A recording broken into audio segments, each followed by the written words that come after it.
Damos aquí la bienvenida en nuestro ciclo de entrevistas de HYPIA, Hyper Polyglot International Association. Les habla Matías Armat, Director of Recruitment. Tenemos aquí con nosotros, desde Lima, Perú, a don César Espinosa Fuentes, un brillante maestro de idiomas, brillante hiperpolíglota que habla más de 25 idiomas, 15 de ellos a nivel B1 o más. Y no, o sea, tenemos su brillante historia que ustedes pueden seguir en nuestro sitio web polyglotassociation.org. César, ¿cuál es tu Dime. opinión con respecto a los objetivos de HIPIA, con respecto a fomentar el entendimiento humano a través del conocimiento de la diversidad lingüística y cultural, con respecto a la importancia Ante todo, del idioma? buenas tardes. Buenas tardes para ti. Bueno, acá en Lima son las 4 de la tarde. En Argentina son las 6, ¿no? Exactamente. Son las 6. Y acá son las 4 de la tarde todavía. Es un día ya más o menos templado. Bueno, ante todo, saludo para todos los que me están escuchando, todos los colegas hiperpolíglotas y para todas las personas, sean o no políglotas. Bueno, lo que tú me preguntas es muy interesante. Yo creo que los objetivos de HIPIA son bastante altruistas, son bastante nobles, idealistas, porque tratan de tender puentes entre las personas. O sea, a pesar que vivimos en un mundo lleno de guerras, de conflictos, a diario vemos cómo es esto, pero ustedes tratan de vencer esto, de superar esta situación mundial, justamente a través de, no a través de una ONG o a través de obras caritativas, sino a través de los idiomas, ¿no? Que es lo que yo también he hecho desde joven. Yo desde joven también empecé con los idiomas a los 12 años y para mí era como viajar y era como, o sea, por el mundo entero a través de los idiomas. Y era como tener también, o sea, tender puentes, o sea, superar todas las incomprensiones que había en el mundo. Yo soy de los años 80, esa es la época que yo empecé. En esa época acuérdate que había muchas cosas, en la Guerra Fría, las guerras, por ejemplo, de Estados Unidos, con el conflicto con los países como Libia. Entonces yo veía esas cosas y decía, ¿por qué están esos conflictos? Yo, a través de los idiomas, yo decía, si se entendieran ellos, quizá podrían superar muchas cosas y podrían, de repente los problemas se dan por muchos malentendidos, porque no se entienden bien. O sea, el idioma es parte importante para entenderse. Si uno no se entiende bien, piensa que el otro te está atacando. ¿Ves? Eso es lo que yo digo. Pero Hippia tiene un fin muy altruista. Eso es lo que yo te puedo decir y los animo y los que sigan adelante en esta labor. ¿No? Precisamente, HIPIA, nosotros siempre decimos que no es un simple certificado de poliglotismo, sino que es una ONG compuesta por hiperpolíglotas. Es decir, Sí, que básicamente HIPIA es un concepto que tiene que ver con responsabilidad social asociada a los idiomas. Y eso es un mensaje claro, muy poderoso. claro, así es, así es. O Nosotros, sea, nosotros como miembros tenemos ese compromiso de querer seguir aprendiendo idiomas en la medida de nuestras capacidades para poder mejorar la comprensión entre los pueblos. sí, Y así es. es una responsabilidad muy grande. Claro, claro. Y somos embajadores en realidad, somos embajadores Exacto. de comunicación. O sea, imagínate, nacer con un don para los idiomas no es algo que todo el mundo lo tiene. Entonces, ¿cómo vas a dejar que ese don pase por tu vida como si nada? Tienes que darle un fin. Entonces, si no puedes hacerlo económicamente, puedes hacerlo a través de la comunicación lingüística, ¿no? Me parece. Exacto. Y ya que hablamos de los idiomas son el vehículo ideal como para poder conocer culturas asociadas, en el sentido de que un idioma está intrínsecamente asociada a una cultura o subcultura, y los idiomas son el vehículo ideal para crear, componer, abstraer y transmitir ideas. Y cada idioma tiene su respectiva forma de poder crear y transmitir esas ideas. No es lo mismo componer palabras en un idioma como el turco o como el chino mandarín, o mismo como el español o el inglés, o mismo con el hebreo o el árabe, o mismo con cualquier otra, una lengua aborigen australiana, por decirlo de alguna manera. Es decir, que cada idioma tiene en ese sentido su propia estructura, pero también codifica una forma de sentir y hacer las cosas. Cada idioma es una visión del mundo diferente, es una cosmovisión. O sea, a través del idioma, si bien es cierto que todos dicen lo mismo, todos los seres humanos decimos lo mismo en nuestros idiomas, sentimos lo mismo, pero la manera como lo expresamos, la manera como concebimos la realidad, solo se da a través del idioma de cada persona, ¿ves? O sea, por ejemplo, mira, yo veo, por ejemplo, un judío que nace en Israel, tiene, y que habla hebreo, que habla hibrit, tiene otra manera de estructurar su pensamiento que un judío que nace en América Latina, por ejemplo, o que nace en Estados Unidos, porque viene de otra cultura y tiene un patrón de pensamiento, digamos, indoeuropeo, o sea, la piensa con, no, en cambio el judío que nace con un patrón semítico, o sea, nace con otra estructura de pensamiento, porque las lenguas semíticas estructuran el mundo de otra manera que las lenguas indoeuropeas, ¿ves? Y así, igual el chino y todos los idiomas, ¿no?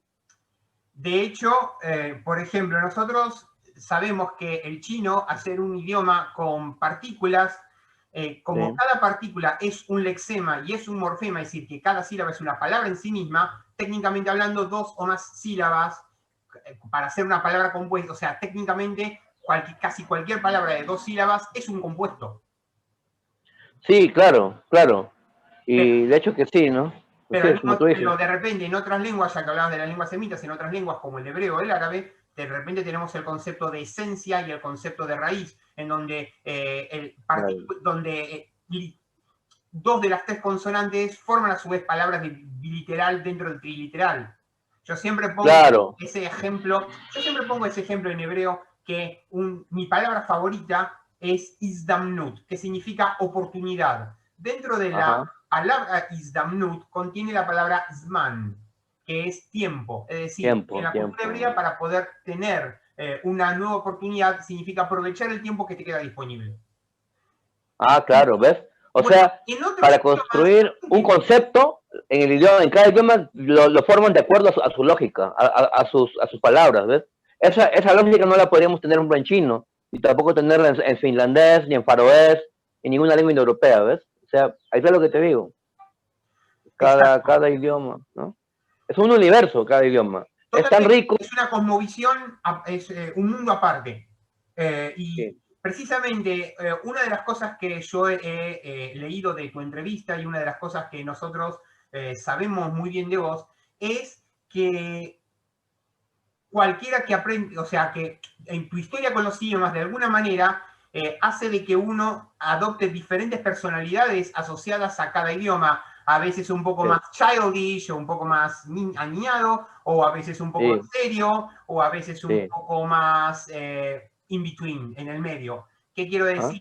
Por ejemplo, cuando uno habla un idioma digamos, que se siente dicharachero o muy relajado de hablar, como el inglés o el Sí. italiano, quizás uno puede expresarse con una soltura, con una scioltezza que quizás no lograrías de repente con lenguas como el alemán o el holandés, donde se O, percibe esa cuestión de, por ejemplo, de disciplina asociada a querer hablarlo bien. o el árabe también, el árabe, que es bastante cultural. Entonces, cuando yo lo árabe más que nada fusca, ¿no? Todavía no he llegado mucho a los dialectos, estoy en camino, pero me falta todavía. Y sin embargo, yo, cuando hablo en fusca, cuando hablo en árabe, el árabe me habla en su dialecto, y el árabe en fusca, no puedo ser muy dicharachero o informal, porque el fusca, por fuerza, es un idioma formal, porque es el idioma del Corán, el idioma de los medios También, claro, oficiales, entonces también no tiene puedo que ser. ver, yo he estudiado árabe fusha por 6 meses y Sí, yo te puedo decir que el aparato fonológico que tiene el árabe fusha es bastante más complicado que el árabe dialectal, pero sí. lo que tiene es que es muy, muy preciso a la hora de, por ejemplo, do, zo, cualquier diferencia en esa pronunciación puede llevar a malos entendidos. Por eso también en el sentido que hablar o expresarse bien en un idioma hace la diferencia entre comprender correctamente y no comprender correctamente. Así Eh, es. Vamos a otro punto. No todos Dime. requieren la misma, perdón, no todos los idiomas adquieren la misma fluidez en todos los apartados, con expresión escrita, expresión oral, comprensión oral, a un mismo Sí, claro. nivel, y medir el nivel a través de un promedio entre esos cuatro apartados, de expresión escrita, expresión oral, comprensión escrita, comprensión oral, es difícil de medir, sobre todo teniendo en cuenta que la mayoría de los hiperpolíglotas somos autodidactas a la hora de aprender, o por lo menos más de la mitad de nuestros idiomas los aprendemos de autodidacta, y por lo tanto tenemos nuestra propia metodología de aprendizaje, entre comillas. Sí, así es. Háblame, tú que has aprendido 15, 20 idiomas por la vía autodidacta, por favor, coméntame un poquito al respecto. De mi metodología. Quiero decir, en líneas generales, acerca de que nosotros los hiperpolíglotas tenemos una metodología de autodidacta. Sí. Y que por lo tanto es muy difícil de medir un verdadero nivel sabiendo que somos autodidactas. Claro. A ver, te voy a comentar. Mira, los idiomas en primer lugar, como tú dices, solamente el inglés me han dado la base en el colegio, como la mayoría. Todos los demás idiomas que hablo han sido por mi cuenta, ¿no? O sea, yo me he evaluado después, cuando ya tenía todo el idioma hecho, solamente para formalizar y sacar mis certificados, como fue en el portugués, en el alemán, en el francés, en el italiano. Los demás no tengo certificado porque simplemente son idiomas que generalmente acá en Lima, en Perú, no hay de academia, entonces ya no hay certificado, pero igual yo los he aprendido y los sigo aprendiendo. Ahora, respecto a la metodología, te digo que yo soy bastante desordenado, te digo, en lo que es metodología para aprender idiomas. O sea, como yo ya tengo las bases, agarro un día un idioma, me leo, por ejemplo, los que son más parecidos a los que ya sé. Por ejemplo, la gramática ya veo que es parecida. Por ejemplo, si yo ya tengo una base de sueco, el noruego, que tengo métodos de noruego, o el danés, ya la gramática no la leo tanto. O sea, es una cosa rápida. Lo que más me concentro es, por ejemplo, vocabulario, ver las diferencias de vocabulario, cuando hay palabras diferentes, o si no, también ya entro de frente a la fase de leer periódicos en internet, o también tratar de escuchar algo por YouTube. O sea, hoy en día tenemos esas herramientas que en mi época no había. Yo creo que en este grupo uno de los más, un poco de los más pioneros, porque yo comencé en los años 80. Los que del grupo son más chicos jóvenes, de los años 90, de los años 2000, ¿no? Entonces yo comenzaba un poco temprano, cuando se puede decir una época que había mucha carencia de recursos. No había internet, no había, inclusive buenos libros no había. En el Perú realmente no es como en los países europeos o como en Argentina, que son países con mucha literatura, con mucha cultura de leer. Entonces acá yo he tenido que hacer realmente malabares para encontrar libros sobre idiomas en los años 80, años 90. Sobre todo, por ejemplo, esas antiguas ediciones de Asímil, donde tenías tu librito así, con tu cassette y tu... Sí. O sea, no era fácil conseguirlos en esa época. No, y eran caros, ¿sabes? Porque, no, por ejemplo, un libro del Teach Yourself, yo me los compré hace 10 años recién, porque durante mucho tiempo no podía comprarlos en esa época, porque mi familia es de clase media, no es una familia tampoco millonaria que podía comprarme esas cosas. Entonces, yo tenía que ganarme, o sea, con el dinero que ganaba con mucho esfuerzo, juntar y ahí comprarme algo, pero no podía hacerlo masivamente. Pucha, yo decía, qué lindo que hiciera un libro de bengalí o de coreano, o de turco, y era inalcanzable para mí hace 20 años, hace 25 años, pero después ya poco a poco he ido juntando el dinero y ya me lo he ido comprando. Hace 10 años me he comprado un montón, toda una masa de libros, entonces ya ahorita, gracias a eso, puedo hacerlo. O sea, te digo, o sea, hay varios motivos por los cuales uno a veces se limita. Por ejemplo, está la parte económica, porque tú puedes hacer hiperpolíglota, pero si tu familia no tiene los recursos para que te manden al extranjero o para que consigas los libros o los métodos, no puedes aprovechar o sea, alguien que te apoye, no puedes aprovecharlo. Después, el tiempo. Si tú eres hiperpolíglota, tienes toda la capacidad, pero tienes que trabajar todo el día para mantener a una familia, por ejemplo, no puedes dedicarte a tu pasión y eso queda ahí latente. Y así, por ejemplo, también los tiempos en que se da. Por ejemplo, hoy en día hay muchos recursos, pero hace 20 años era muy limitante todo. Entonces, me acuerdo que yo me iba hace 20 años, en el año 2000, que recién había salido la internet hace poco tiempo, yo me iba, por ejemplo, a las cabinas y allí me imprimía, tenía que gastar en impresiones, listas de, creo que decía, vocabularios básicos para viajeros. Así, era uno se llamaba, por ejemplo, por decir, Turkish for Travelers o Chinese for Travelers. Y yo eran 6 hojas, yo lo iba imprimiendo y ahí lo iba leyendo y recopilando, ¿ves? Pero era muy precario. Ahora tenemos ya páginas web, ¿no? Todo ya estructurado para que siempre la persona vaya y lo aprenda. O sea, en 20 años esto ha cambiado enormemente.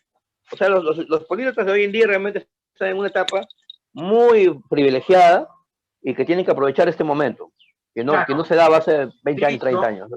de hecho, era, digamos, era poco común poder obtener materiales de estudio y además materiales de estudio que estén de alguna manera, no te digo certificados, pero por lo menos material de estudio de calidad. Eso por un lado. Claro, Muchos tenían que acudir a idiomas mainstream, con estructuras mainstream, con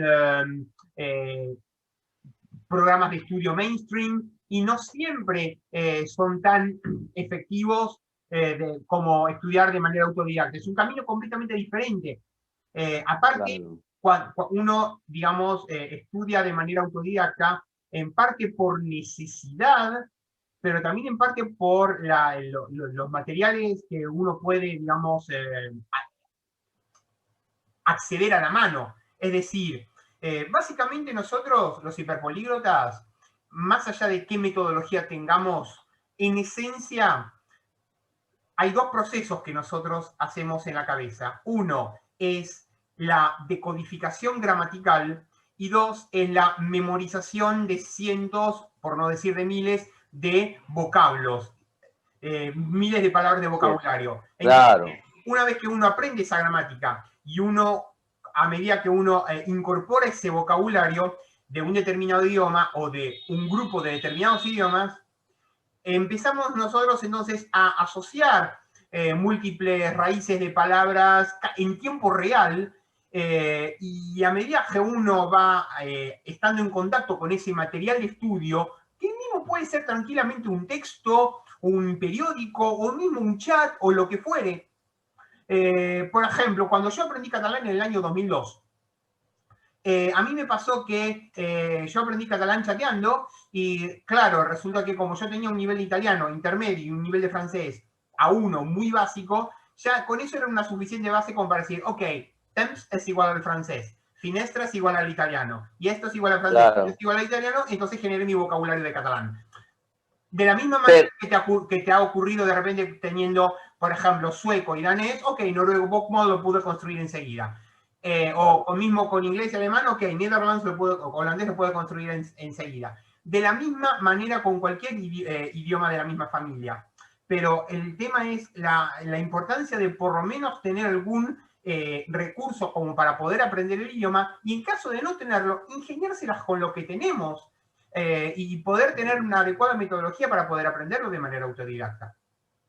Matías, pero mira, pero no, está bien lo que tú dices, yo estoy de acuerdo, pero también hay que tener en cuenta que a veces los idiomas muy parecidos se pueden confundir. O sea, hay gente que realmente no sabe Hay muchos discernir bien, cognados, hay muchos cognados o falsos amigos. claro, cognados para sus amigos, y, no, y también, por ejemplo, tú puedes, o sea, confundirte, por ejemplo, el gallego y el portugués, si la persona no tiene bien claro qué son, se puede confundir, o sea, en un momento puede estar, te vas a Brasil y empiezas a hablar en gallego, y al final no hablas en portugués, ¿no? O sea, puede pasar eso. O que, por ejemplo, tú piensas que en polaco tal palabra es como en ruso, y resulta que no es igual, resulta que es otra palabra, porque tú ya lo das por hecho que el polaco y el ruso son iguales en todo, y no son O por así. O ejemplo, sea, sin ir más lejos, una colación en español es una comida de media mañana, similar al once chileno, pero una colación en italiano es un desayuno y hay uno.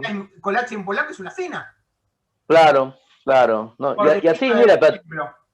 pero sí, pero si la persona, ¿sabes qué pasa? Uno tiene que tener ya, como te digo, bien claras las cosas. Y lo que a mí me ha ayudado mucho, por ejemplo, es que también tengo estudios de lingüística y aparte tengo estudios de historia y juntos han formado una base filológica en mí. O sea, la filología, tú sabes que es el estudio de los idiomas, sus estructuras y también de su evolución a través del tiempo. Entonces, ya cuando tú tienes una base filológica, te profundizas más en los idiomas, aparte que Y es una los ventaja separas en enorme. familias. Exacto, Dime. es una ventaja enorme conocer las familias lingüísticas. Claro, porque a mí los idiomas, tú sabes mi historia, a mí los idiomas me nacieron como una prolongación o un spin-off de, digamos, de la historia. O sea, yo tuve previamente varios gustos de mi niñez, desde los 4 años fui un niño precoz, aprendí a leer a los 4 años y medio, y hablaba como un viejo, y a los 5 años hablaba como un viejo, de todo me decían, este chico cómo habla, como parece que tuviera 10 años, y tiene 5 años, ¿no? Entonces, ya era precocidad en mí, sabía dibujar mapas, me interesaban los países, pues, todo eso fue el caldo de cultivo que me preparó para que a los 12 años explotó mi amor por los idiomas, ¿no? Porque eso ha sido un amor que lo tengo desde que tengo 12 años. Entonces, y tú sabes que yo empecé como Champollion, tratando de descifrar un texto en ruso, que mi mamá tenía un disco de Tchaikovsky, que ella amaba la música clásica, y como como a mí me gustaba ya la historia universal y veía mucho los jeroglíficos egipcios y había leído la historia de Champollion, yo decía, yo quiero ser el Champollion del ruso. Claro, o sea, digamos que ese texto de Tchaikovsky fue mi piedra Rosetta. Así comencé. Entonces, no, y no tenía, pero imagínate, pues, Matías, en el año 1981, yo de 12 años, ¿de dónde iba a tener yo, a mi escasa edad, y si no tenía ningún contacto con rusos, cómo iba a poder yo entender o entender el alfabeto ruso ni nada? Solo yo me senté, como ya era bueno en inglés en mi colegio, le puse a descifrar la palabra Tchaikovsky, puse la letra del inglés, la Che, la A, la I, la K, igualito como el ruso, y así fue haciendo mi lista, y así fue como descubrí el alfabeto ruso, ¿ves? Y luego la palabra Bog, mira, así fue como, vi luego entre comillas, la palabra Dios, God, y en francés también, estaba en francés, el texto también era trilingüe, francés, inglés, era igual que la piedra Rosetta, que está en hierático, jeroglífico y en griego antiguo, es lo mismo, o sea, es mi piedra Rosetta. Entonces, en verdad, es una cosa alucinante. Entonces yo encuentro God, entre paréntesis, luego veo Dieu, porque la obra era La Dame de Pique, que es una ópera de Tchaikovsky muy famosa, La Dame de Pique. Entonces, La Reina de Espadas. Yo digo ya God, luego veo Dieu, y veo en ruso la misma letra, veo la B, la O y la G, ¿no? Entonces, Bok, ya, pues ahí aprendí que Bok, pero yo ya tenía el alfabeto que había descifrado, ¿ves? Así fue como comencé. Y me encantó, y ahí comencé ya luego el portugués, porque en Perú empezaron a pasar novelas brasileras en los años 80, y era un boom, todo el mundo veía las novelas brasileras. Entonces yo escuchaba que cantaban, por ejemplo, las canciones del tema, y me fascinaba escuchar esos sonidos. Yo decía, ¿cómo hablan así? De hecho, tú sabes perfectamente que en ruso, como para un sinónimo para decir casa de campo, es, aunque te parezca mentira, fazenda. ¿Por qué? Tiene que ver con los fazendeiros brasileños, porque tiene que ver con la novela de Esclavizado. Fíjate, ya. Fíjate, es muy popular en Rusia. O sea, claro, sí. Fue un poco más grande que una taja, más grande que una dacha, pero una fazenda. Ya. Claro, porque es una realidad que quizás en Rusia no la tienen, pues, porque la dacha es otra cosa, pues la dacha es una casa de veraneo. Correcto. Vamos al siguiente punto. La oferta académica de los idiomas, la oferta académica a la hora de enseñar lenguas minoritarias, cada vez se reduce más, sobre todo por, o sea, muchas personas que tienen lenguas minoritarias como sus primeras lenguas, sobre todo aquellos que pertenecen a una determinada comunidad, van de a poco mutando a lenguas mainstream, no solamente por una cuestión de que se dejan de hablar o por una cuestión de falta de prestigio, sino también por una cuestión de ley de mercado, de presión de mercado. ¿Qué opinas al respecto? Con respecto al tema de la oferta académica de lenguas minoritarias, por ejemplo, con la oferta de quechua aymara. Quechua, ya, mira, claro. Lo que pasa es que estamos viendo un mundo cada vez más globalizado, un mundo cada vez más uniformizado. Entonces, la gente que es pragmática, la gente que se enfoca en las cuestiones económicas, en la globalización, obviamente que para ellos esto va contra su idiosincrasia, porque ellos están no a favor de la diversidad, están a favor de la, digamos, igualación de todo el mundo, la nivelación, y de alguna manera esto va en contra del ideal de los hiperpolíglotas, como nosotros, que justamente a la mayoría nos gusta las lenguas minoritarias y hasta lenguas raras, porque algunos dirán, ¿por qué estás aprendiendo, por ejemplo, noruego? ¿Por qué estás aprendiendo, igual que vas a Noruega aprendes inglés nomás, no tienes que hablar noruego? ¿O por qué aprendes lituano? Lo que pasa es que o sea, eso realmente, o el quechua, como tú acabas de mencionar, el quechua es una lengua que lamentablemente, por un lado, o sea, esa lengua simbólica del Perú como la lengua patrimonial, histórica, porque todo el mundo identifica el Perú con los incas, como Machu Picchu, eso es obvio, ¿no? En todo el mundo. Sin embargo, la realidad es otra, o sea, el quechua no tiene el apoyo del Estado tal como debería, y no tiene el apoyo de la población misma, y ni siquiera de los mismos quechohablantes, porque ellos cuando vienen a Lima, lamentablemente absorben los prejuicios, todo, y son ellos mismos los que dejan su idioma, y no quieren que sus hijos, la segunda generación, terceras generaciones, aprendan el idioma de ellos, de sus ancestros. Entonces, Si los mismos hablantes no colaboran a que el idioma minoritario se preserve por prejuicios o por lo que sea, y más que el Estado también no se ocupa y no dedica fondos y tiempo, entonces ese idioma está destinado tarde o temprano a desaparecer. Bueno, el quechua es un idioma que todavía tiene bastantes hablantes, pero por ejemplo las lenguas Entre 2 como el millones y aymara, 3 millones. dime, Entre 2 millones y claro, medio y 3 millones.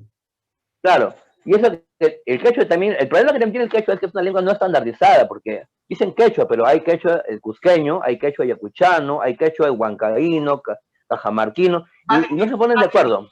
va desde Pasto, Colombia, hasta Santiago del Estero, Argentina. Claro, se habla en Argentina, claro, hasta en Bolivia. Es un idioma que fue el idioma vehicular del Imperio Incaico. Pues. Entonces, también en la época de los españoles, de la colonia, también los españoles lo usaban como lengua de evangelización. Entonces también lo promovieron. Pero lo que te digo hoy en día es que es una lengua que, es un ejemplo nomás de muchas lenguas también, ¿no? Que no están, digamos, socialmente, no gozan de un apoyo social o de un prestigio social, entre comillas, y igual pasa con las lenguas de Australia, por ejemplo, igual pasa con las lenguas de México, donde yo me he quedado asombrado de ver que a muchos mexicanos de hoy en día no les da orgullo o no se preocupan de aprender el náhuatl o las lenguas indígenas. Y yo pensaba antes que México tenía un orgullo patrio, al menos teórico, como tenemos en Perú. En Perú nos enseñan desde pequeños que el quechua es como nuestro idioma orgullo, nuestro idioma. No, somos peruanos, tenemos que aprender quechua, aunque la mayoría no lo aprende, pero sí lo dicen teóricamente. Como que tenemos una obligación por nuestra historia. Pero en México no veo eso. En México ya han absorbido el castellano simplemente como su idioma y el náhuatl no lo consideran como su idioma emblemático. Y por ejemplo, algunos mexicanos dicen, pero no solo sale el náhuatl, también se habla el otomí, se habla el maya. Pero yo digo, pero el idioma que encontró Hernán Cortés al llegar a México fue el náhuatl. O sea, el imperio principal, no solo los aztecas, también los toltecas y otros, era el náhuatl. Y sin embargo, no le dan el lugar que queremos al quechua. Eso es lo que te quiero decir, ¿no? La importancia que le da cada estado con respecto a sus lenguas regionales o minoritarias y la oferta académica, lo que me está diciendo es que en Sí. algunos países es muy reducida y en otros es casi inexistente. Y eso es un asunto muy preocupante con respecto a estas cuestiones. Porque Matías, acá en Perú, si no fomentamos, Matías, acá en Perú, van a desaparecer acá en Perú, generaciones. Matías, acá en Perú, por ejemplo, hay academias de quechua, sí hay, pero son dos, tres, creo, Y son inclusive privadas. tratan de enseñar, sí, no, sí, o sea, tratan, pero no lo enseñan a nivel público, por ejemplo. Hicieron un intento hace 45 años, en la época del gobierno militar, de imponer el quechua como lengua oficial en el Perú, pero no gozó del apoyo de la población y lo sacaron, o sea, editaron libros en quechua, gramática. A mí sí me quedó, porque yo era un niño muy impresionable, y yo desde ahí empecé a estudiar el quechua. Me impresionó que sea en mi país otro idioma, y luego también yo empecé a investigar sobre la aymara, o sea, y sobre entonces lenguas precolombinas muertas, como el mochica, el chimú, el tayán, lenguas. Yo tengo libros sobre filología precolombina. Y ahora, las lenguas de la selva, a pesar que están vivas, son como más de 40, no las he investigado tanto, porque me parecen que son ya, o sea, son como comunidades un poquito microscópicas, porque son tan pequeñas que yo tampoco por ahora no tengo planes de ir a la selva, ¿no? Pero te digo, las lenguas de la selva sí están vivas, pero no hay una preocupación realmente por mantenerlas.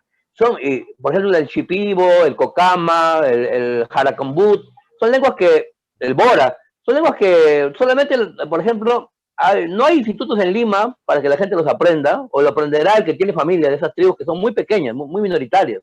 Ninguna de ellas llega ni siquiera, creo que a los 500.000 hablantes, ninguna. Entonces, estas lenguas, te digo, están condenadas, yo creo que a la larga van a desaparecer, a no ser que los hablantes se queden en su zona. Pero si ellos vienen a Lima, acá se van a desaparecer, porque son lenguas que no tienen incentivo de ningún tipo, ni siquiera tienen un prestigio histórico, porque el quechua, al menos teóricamente, se le considera una lengua histórica, que nos identifica. Pero las lenguas de la selva ni siquiera estuvieron dentro del imperio incaico, ni dentro del virreinato. Entonces, digamos que son vistas como un mundo aparte, por lo tanto no gozan del apoyo del Estado oficial. ¿Ves?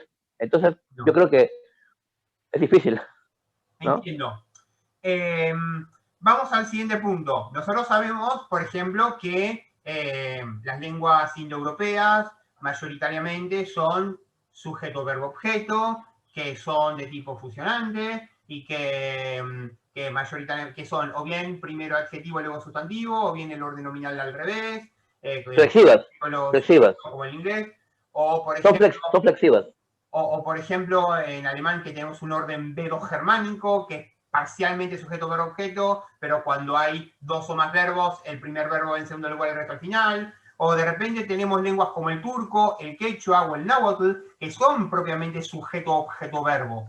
Pero también tenemos lenguas como, por ejemplo, las lenguas austronésicas, que son verbo sujeto objeto, o mismo el malgache de Madagascar, verbo objeto sujeto. En fin, esa capacidad que tenemos los hiperpolíglotas de cambiar de una estructura lingüística a otra, ese conocimiento de las diferentes estructuras gramaticales, más esa capacidad que tenemos de codificar, digamos, la gramática, más eso que te comentaba de memorizar el vocabulario.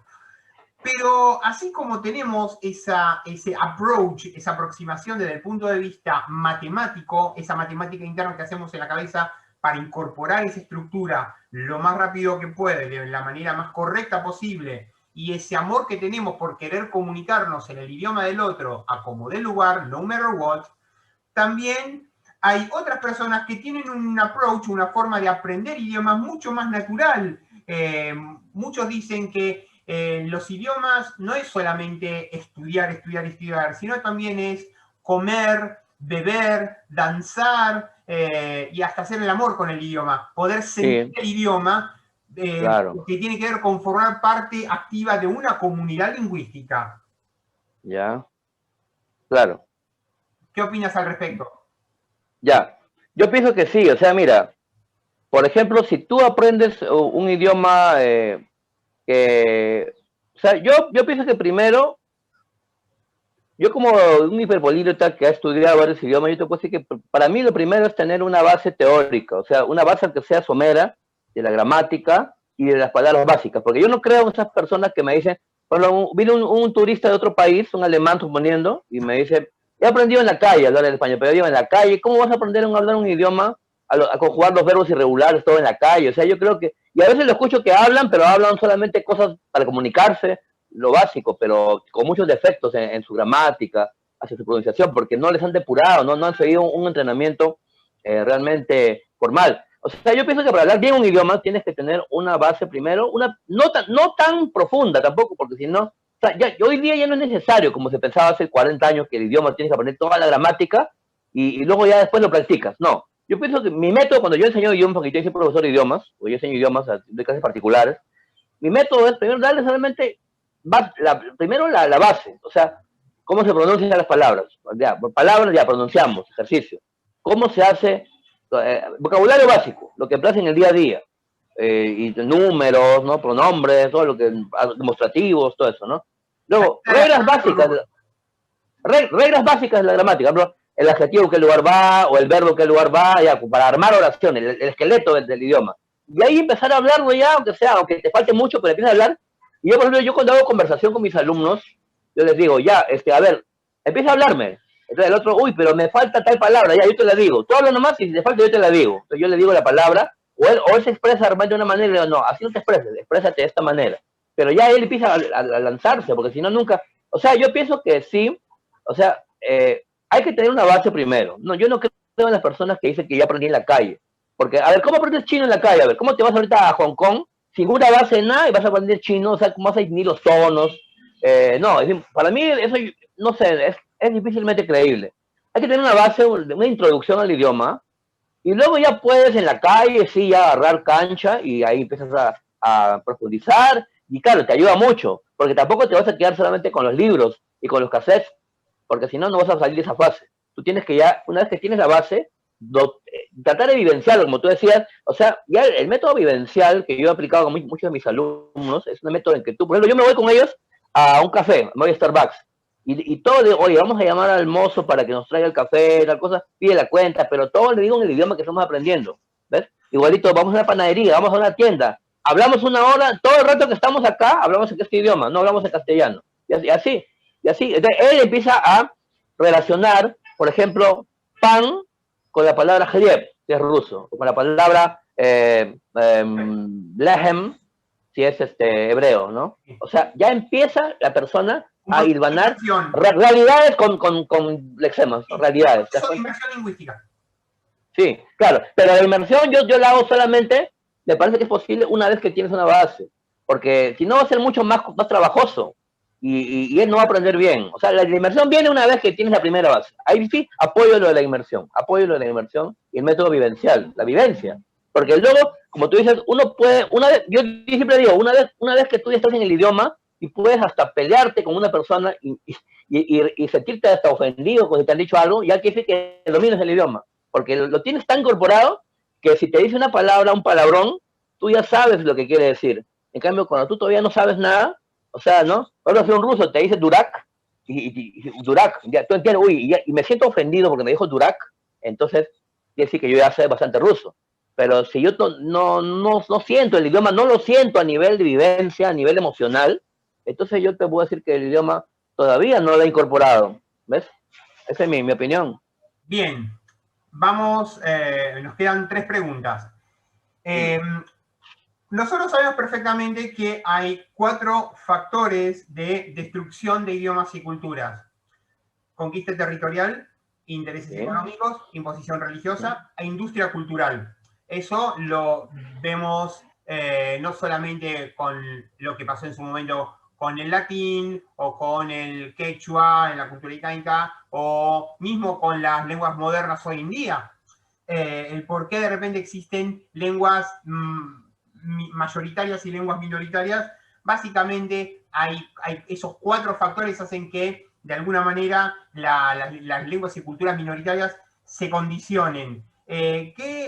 ¿Cuál es tu opinión con respecto a los nuevos desafíos que se plantean para las lenguas minoritarias, sobre todo a partir de la falta de protección oficial? Bueno, los nuevos desafíos, o sea, ¿tú te refieres a como políticas de Estado o algo así que podrían hacerse? Claro, o O sea, iniciativas. ¿cuál sería tu opinión con respecto a qué es lo que tendría que suceder para que las lenguas minoritarias, no solamente por quechua aymara, sino por la política de cualquier país, política lingüística de cualquier país, cómo hacer para que poder hacer que esos idiomas gocen de protección oficial? Ya. Porque es Bueno, en importante primer lugar, proteger esas culturas.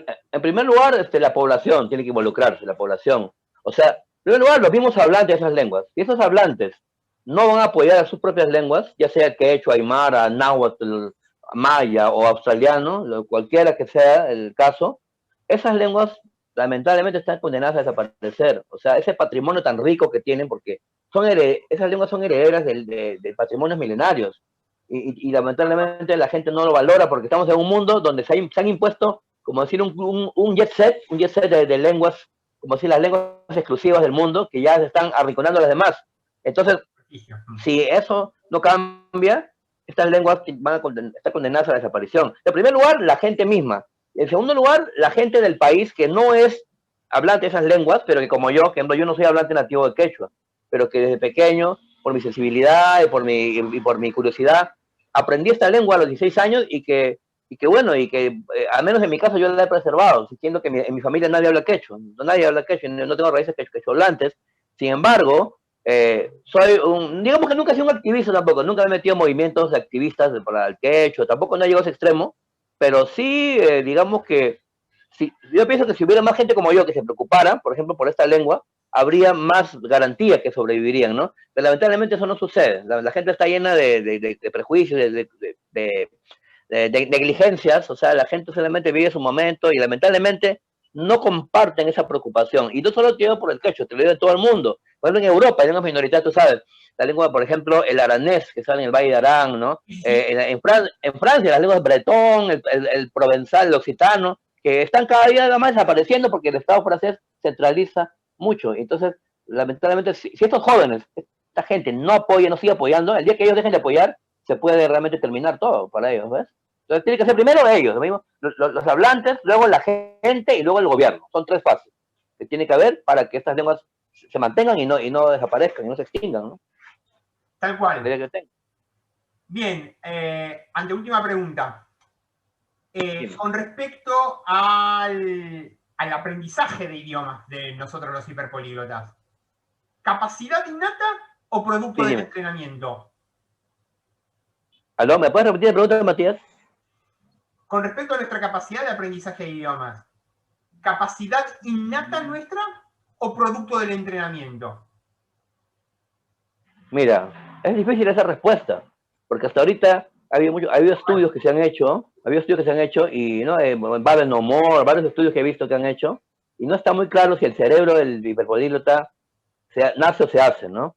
Pues yo pienso que de repente hay una predisposición, o sea, son varios factores que van coadyuvando para que la persona llegue a un nivel, a un cierto momento de su vida, llegue primero se interesa y luego ya aprende y aprende, porque yo también te digo una cosa, por ejemplo, hay que tener, por ejemplo, el oído musical es una de las cosas que ayuda. No todos lo tienen, ¿eh? No todos, pero por ejemplo, es una cosa que puede ayudar para captar las tonadas.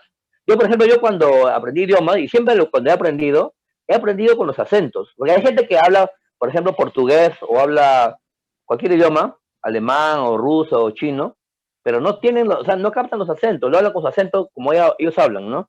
Pero yo siempre he captado, ¿y por qué? Porque yo he sido medio histriónico desde niño, me gustaba la actuación, y también me gustaba la música, era bueno para captar música. Entonces me ha ayudado. La memoria también, yo tengo una memoria de elefante, yo recuerdo cosas de cuando tenía 4 o 5 años, o sea que muy poca gente se También. recuerda. Son factores.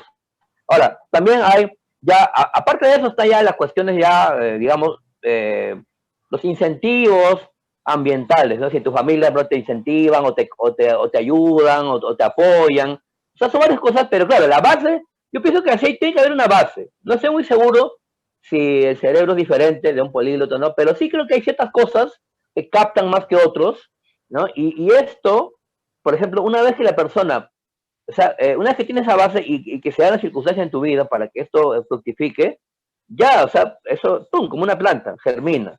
Ahora, que de ahí tú le des una utilidad económica, es otra cosa, porque hay gente que dice, ¿y a qué te sirve eso? ¿Para qué estudias eso? O sea, lo ven todo desde el punto de vista económico, monetario, ¿no? Yo pienso que no. El hiperbolígrata lo hace por amor, es una vocación de amor puro. No lo tienes que estar.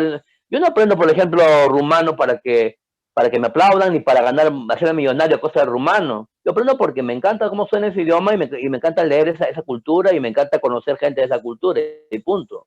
O sea, la gente que no tiene esta facultad, que son la mayoría, no comprenden eso y dicen, eres un extravagante, ¿para qué pierdes tu tiempo? Pero bueno, es problema de ellos, ¿no? Entonces, lo que te digo es eso. O sea, la base tiene que haber alguna base biológica de repente, alguna en el cerebro, pero luego ya el hecho que germine, ya se dan por una circunstancia en ti, y también el hecho de que tú le pongas interés y que mantengas, porque no solamente es cuestión de ser hiperpolíglota, hay mucha gente que quiere aprender un idioma y a la mitad del camino lo dejan, porque les parece difícil, porque no tienen tiempo, porque no tienen los recursos para aprenderlo, y se acabó. Entonces también la constancia, o sea, lograr tener 10, 20 o 30 idiomas no es una cosa que me vino del cielo, eso es un trabajo de años, o sea, no es que la capacidad, la memoria está, el oído, pero ya el hecho de lograr el idioma es un trabajo, horas de sueño, horas y horas de estudio. Y eso no es un don, eso ya es chamba, acá pero decimos la chamba, ¿no? El trabajo, esa es la chamba de uno. Uno chambea y uno lo logra, como cualquier chamba, ¿no? Exactamente, y eso me da pie, casualmente, ya que tú lo dices, ya que vos lo decís, a la última pregunta que te voy a decir. Dime. No todos tienen esa capacidad innata de aprender los idiomas, una capacidad innata que obviamente nosotros ponemos muchísimo amor y muchísimo empeño y horas y horas y horas de entrenamiento, pero también muchos hablan una cierta cantidad de idiomas o muchos terminan aprendiendo idiomas o bien por necesidad de aprender, o bien digamos, por la necesidad de tener que irse a trabajar al extranjero Claro. o para sobrevivir, o sea, por verse obligado a tener que aprender el idioma del lugar donde está para poder ganarse la vida, su sustento, pero también por gusto. Es decir, la última pregunta tiene que ver con eso. ¿Necesidad de aprender idiomas para sobrevivir o por gusto? O sea, pero ¿puedes repetirme la pregunta? Sí. Claro. Que quisiera poder hablar con respecto a esta última pregunta, poder debatir acerca de con respecto a la necesidad de aprender, o sea, Sí, una persona que habla 4 o 5 idiomas, por ejemplo, o 6 ya, idiomas mismo, ya. es porque estuvo de repente en 6 países distintos, o porque además le sumó los idiomas de su comunidad, o por las necesidades laborales, de trato con clientes, lo que fuere, por una cuestión de fuerza mayor o necesidad, o simplemente por gusto de querer aprender idiomas y de querer comunicarse y querer hablar el idioma del otro. Bueno, depende, mira. Por ejemplo, hay sociedades como Suiza, por ejemplo, que es un país cuatrilingüe, ¿no?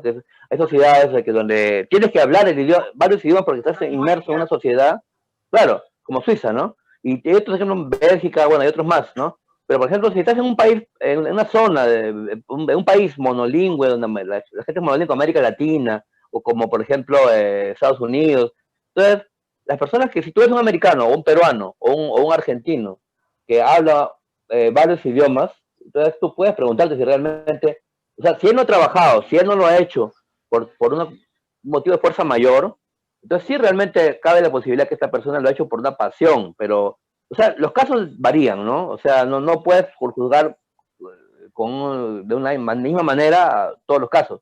Pero sí, de hecho, yo pienso que para ser hiperpolíglota, por ejemplo, ya a partir de 7 para arriba, sí, definitivamente tú tienes que tener un amor ya fuera de lo común, entre comillas, fuera de lo normal, por los idiomas, porque ninguna persona práctica que vive para trabajar y comer y para hacer pagos, ninguna persona así se va a aprender 7, 8, 9 idiomas. Pues.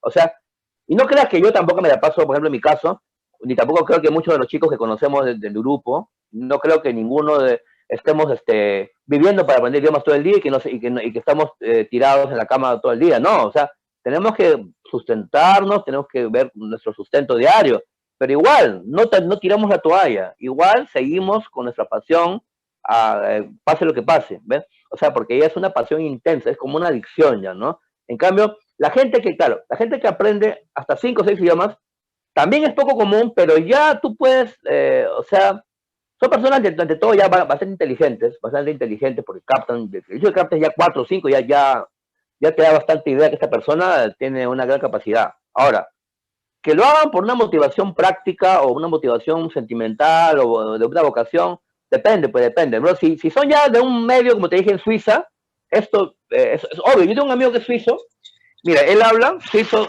él es Zurich, ¿ya? Él habla alemán suizo, él habla alemán estándar, Hochdeutsch, habla francés porque también vive en la parte francesa, en la parte de base, en la parte de Lausanne, habla italiano, lo entiende bastante a un nivel B1, el italiano, tiene un poco de romancho a nivel A2 y el español también, porque viene mucho de América Latina. Entonces, mira, tiene 5 o 6 idiomas que él, digamos que, no es una persona de estudios, que le encanta estudiar, pero por sus viajes, por su interés turístico y por el medio en que le ha crecido, por ejemplo, él está familiarizado con 5 o 6 idiomas. Y es más, ahora me ha pedido que le enseñe ruso, y yo desde hace varios años le enseño ruso.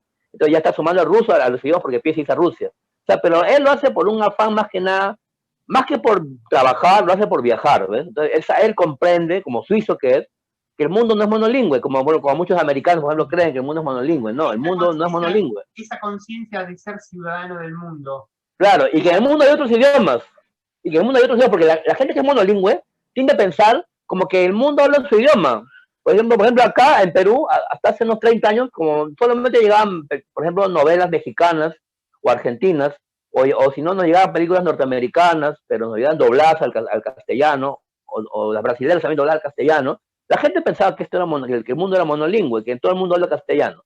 Pero desde que se ha hecho la globalización y el mundo está más conectado y se ve que hay otras realidades con otras lenguas, que realmente más turismo, porque el turismo está llegando al Perú masivamente hace 20 años, ya se han dado cuenta que en el mundo hay una gran complejidad y que el mundo de los idiomas en el mundo es complejo. Entonces algunos dicen, me quiero ir a trabajar por ejemplo, dicen a Holanda. Yo conozco muchas chicas de Holanda que se han casado con holandeses, porque hay buena oferta de trabajo en Holanda, pero se han topado con la realidad que es difícil ese idioma y que les piden el idioma. Entonces yo he tenido que entrenarlas a aprender holandés. Yo he tenido que enseñarles holandés, o también sueco, porque uno se han ido a Suecia, ¿ves? Ahí se han chocado, porque si no tenían el idioma no tenían el trabajo, el puesto de trabajo, ¿ves? Entonces ahí se das cuenta. ¿Me das cuenta? Y no, Matías, quería agregar una cosita nomás, Matías, que también hablando de ese tema de los múltiples idiomas, últimamente he escuchado en nuestro chat, que siempre chateamos, que por ejemplo han planteado esa idea de que hay gente que habla, hiperpolíglotas, ¿no? Que por ejemplo aprenden 20 idiomas o 20, 25, dice, pero sin embargo la mayoría nos salen a un nivel A1 o A2. Entonces está también varios casos de esto. Sí, sí, sí. Y yo también conozco.